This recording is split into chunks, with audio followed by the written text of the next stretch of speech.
Good morning. Are you Camden Jackson? And Mr. Jackson, in cause number 25 DCCR 0114, you're charged with engaging in organized criminal activity. Ms. Perazo has filed a motion to withdraw as your attorney. And do you have any opposition to me allowing her to withdraw? Answer out loud. Okay. So, Ms. Perazo, I will grant your motion. Mr. Jackson, do you have the funds to hire an attorney? Just working on it. You're working on it? So here's what I'm going to do in the meantime because you're in custody. I'm going to go ahead and appoint an attorney. That way you have no lull in representation. Somebody will begin working on your case. If you get someone hired, then they can file the appropriate motions to step in, okay? But you will be appointed an attorney today. Now, before I send you back to the jail, I want to talk to you about this stack of incident reports that I have of how you're behaving in our jail. And I know that one of the things that you wanted Ms. Poe to do and that she had filed on your behalf that we're not going to take up today is for me to reduce your bond. And I can assure you nothing's going to happen other than your bond being increased if you continue to act like the little hooligan that you're acting like in our jail. I can't even tell you how angry this makes me. How old are you? Just turned 19. Just turned 19. Well, let me tell you something. It is time to grow up. Because you and the other little 18, 19, whatever y'all are doing in there, you're never going to get out of jail. You're going to end up in prison, and your life is just going to be just like this. And is that what you want? No. It's not, is it?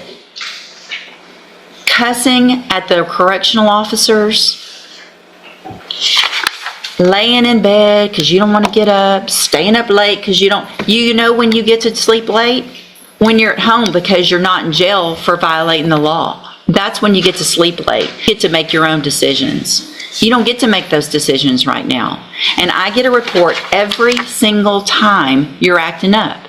And you're going to keep coming in front of me with another lawyer, and it's the same thing.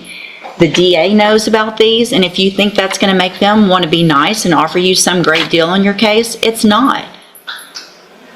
All it's going to make everybody want to do is something worse to you. So, starting today, if you think you want something good to come out of your case and you want some possible good treatment and to get out and to be able to live a life like the rest of us, start proving it starting today in jail. Otherwise, it's not going to happen. Do you understand?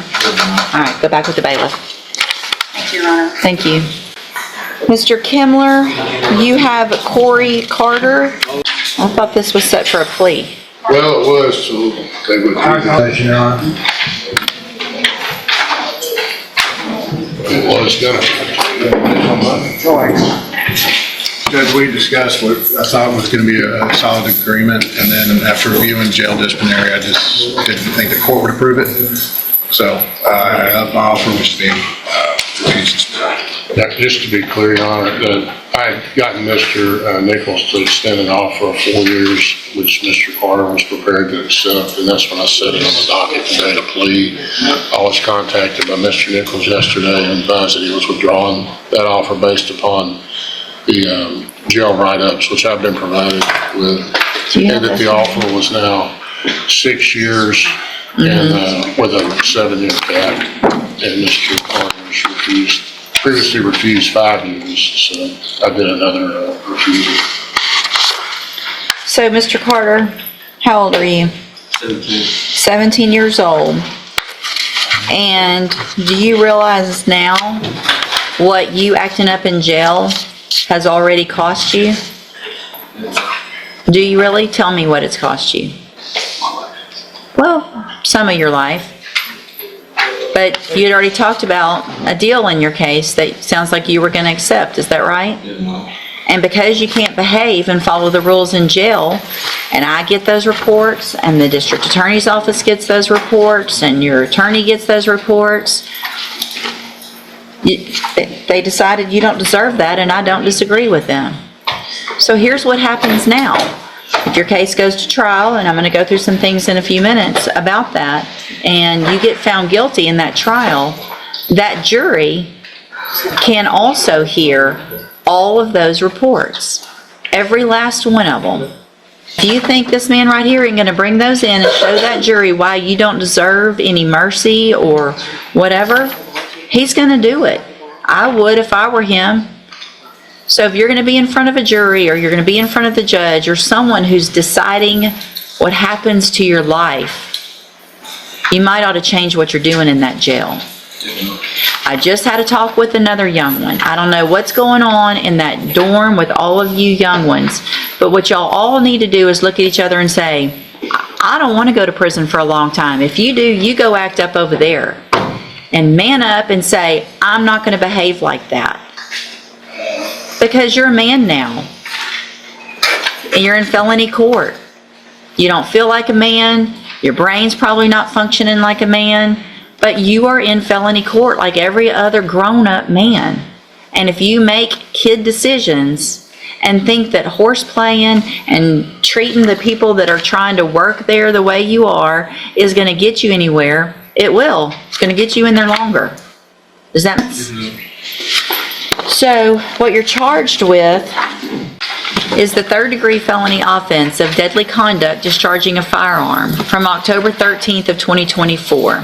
And what that means... Judge, I'm sorry to interrupt again. Yes.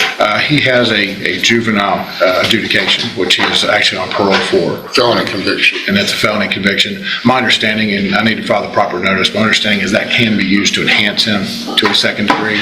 I don't think it precludes him from maybe getting probation from a jury. I need to make sure I vet that out through the family code.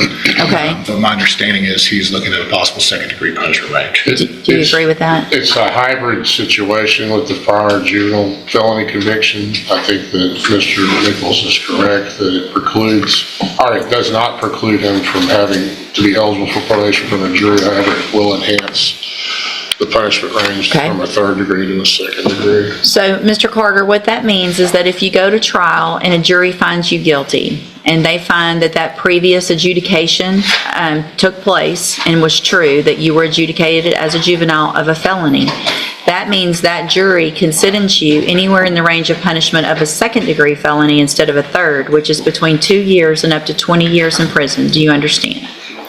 And I have a plea bargain rejection that you've signed with Mr. Kimler that shows that the district attorney's made an offer, if you wanted to enter a plea of guilty, for a 6-year term in prison or for a 7-year cap to me. You have every right to reject that offer and have your case set for trial. We've talked about all that. Do you want to reject that offer and have a jury decide? Okay, then we'll get your case set on the trial docket as quickly as we can. Again, don't get over there and forget what I told you today. It's very important. Do you understand? Okay, go back with the bailiff.